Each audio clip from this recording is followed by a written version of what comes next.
Revanth Reddy పబ్లకి క్లబ్లకి 5 star హోటల్కి రాను అన్నావు కదా.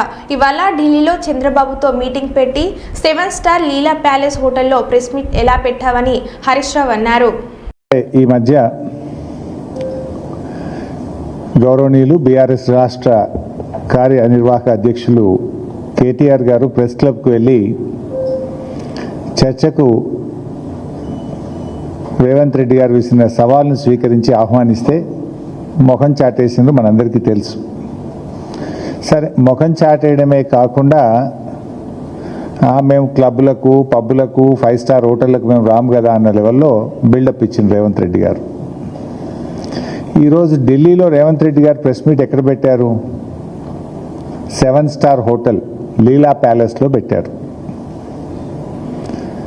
నేను అడుగుతున్నా, మీకు ఢిల్లీలో మన తెలంగాణ భవన్, మన రాష్ట్ర ప్రభుత్వం యొక్క అఫీషియల్ ఆఫీస్ ఉంది, మనకు ఒక భవన్ ఉంది, తెలంగాణ భవన్ ఉంది. అండ్ అదేవిధంగా ముఖ్యమంత్రి గారికి అధికారిక నివాసం ఉంది. You can hold the press meet either at your residence or at Telangana Bhavan. మరి నువ్వు క్లబ్లకు పబ్బులకు దూరం అయ్యేది ఉంటే, 7 స్టార్ హోటళ్లకు దూరం అయ్యేది ఉంటే ఎందుకు లీలా ప్యాలెస్లో పెట్టారు? అంటే ముఖ్యమంత్రి గారు మాటలకు చేతలకు పొంతన ఉండదు అనేటువంటిది చాలా స్పష్టంగా మనకు అర్థమవుతూ ఉంటుంది.